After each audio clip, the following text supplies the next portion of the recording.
서울시장을 심판하리라. 서울시장이었던 고 박원순 씨에게 이렇게 속히 하나님의 심판이 임할 줄을 어찌 누가 알았으리요.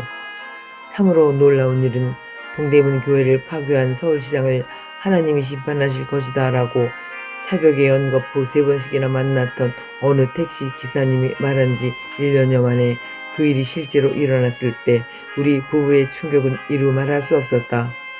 20대 초반이었던 그분을 강원도에서 처음 만났을 때 그렇게 순박하고 점잖고 유순한 분이었는데 이렇게 작고했다는 사실이 도무지 믿기지가 않는다. 이에 살아계신 하나님은 홀로 역사를 다스리고 주관하심을 증언하고자 한다. 극동방송국에서는 매주 목요일 새벽 6시 30분에 운영위원들의 조찬 성경 공부 모임이 있다. 우리 부부도 1994년 5월 27일 이후 거의 빠지지 않고 참석하고 있다. 2019년 2월 7일 첫 주 목요일인 개강 예배도 여성 의원들의 특별 찬양 리허설이 있어서 남편보다 1시간 먼저 가면서 새벽 5시에 택시를 탔다. 나는 50대 중반쯤 돼 보이는 택시기사님에게 오늘 특별 합창이 있어서 음원을 작게 들어도 되겠냐고 양해를 구하고 전도도 할 겸 혹시 교회를 다니시냐고 물어보았다. 그 기사님은 같은 성도이니 크게 들어도 된다고 했다. 그런데 억양이 조금 이상해 혹시 연변에서 온 조선족이냐고 물어보니 경상도 문경이라고 했다. 찬양곡을 몇 번 듣다 보니 어느새 방송국에 도착을 하였다. 그런데 참으로 이상한 일은 7개월 뒤 9월 5일 목요일인 가을학기 첫 개강일에도 역시 특별 찬양이 있어서 5시쯤 택시를 탔다. 극동방송국을 가자고 하니 먼저도 제가 모신 적이 있다고 하는 게 아닌가?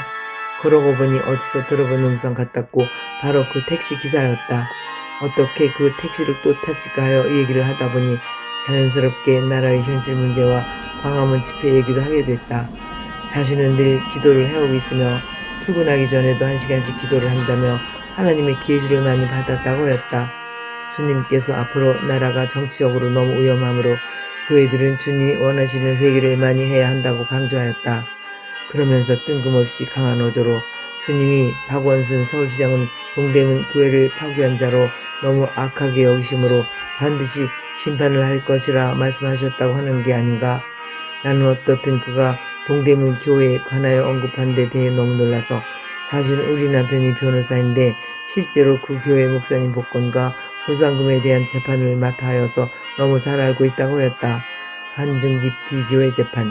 또한 그 기사님은 마지막 때를 대비하여 요한계시록을 다 외우게 하셨다며 줄줄이 인용하면서 지금이야말로 계시록의 어떤 시점이라면서 나라의 미래에 대해 많이 알려주셨다고 했다.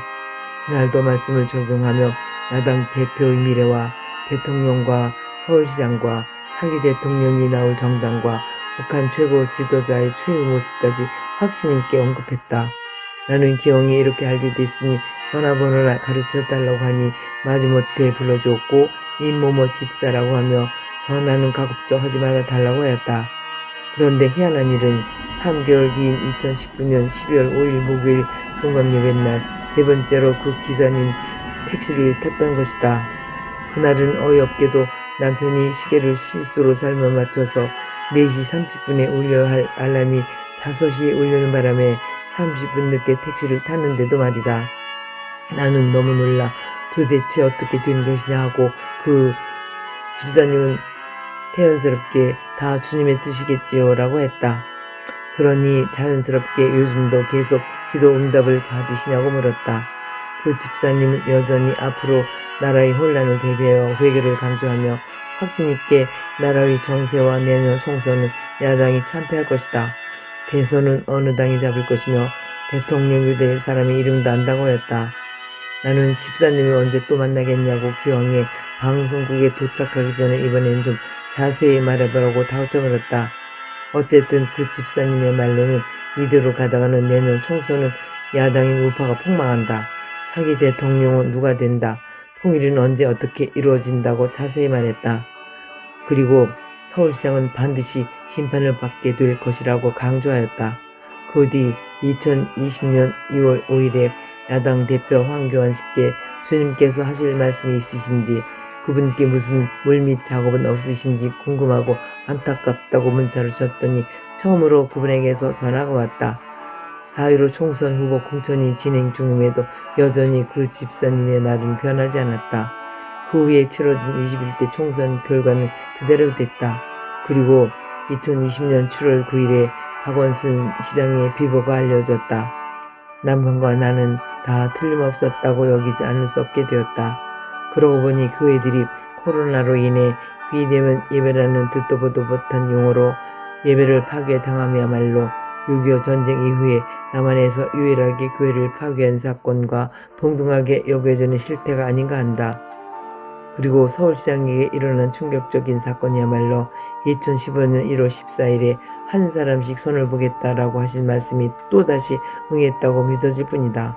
물론 하나님께서 나에게 살생글을 직접 보여주신 것은 아니지만 그동안 나의 솔직한 심정은 다음에 누구 차례일까 하는 두려운 마음과 함께 늘 관심을 두지 않을 수 없다.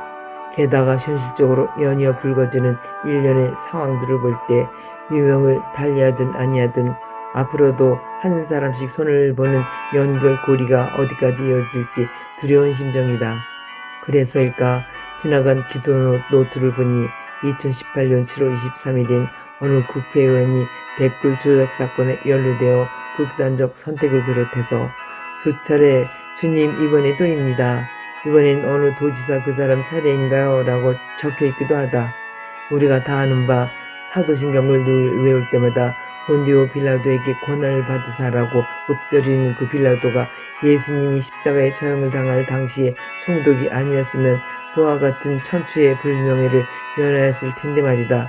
이렇듯 누구든 불가피하게 공권력을 발휘하는 위치에 있다 할지라도 뭔가 진면목을 손바닥으로 가리려는 듯 급급해하는 이들은 민심 및 천신임을 명심해야 하지 않을까 한다.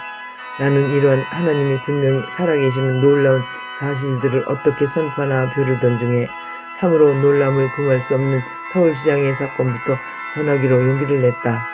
글의 내용이 길어 일부 입으로 나누기로 하였고 이후에는 그를 첫 만남과 예번의 꿈을 통한 그분에 대한 자세한 얘기를 나누고자 한다. 2026년 1월에 할렐루야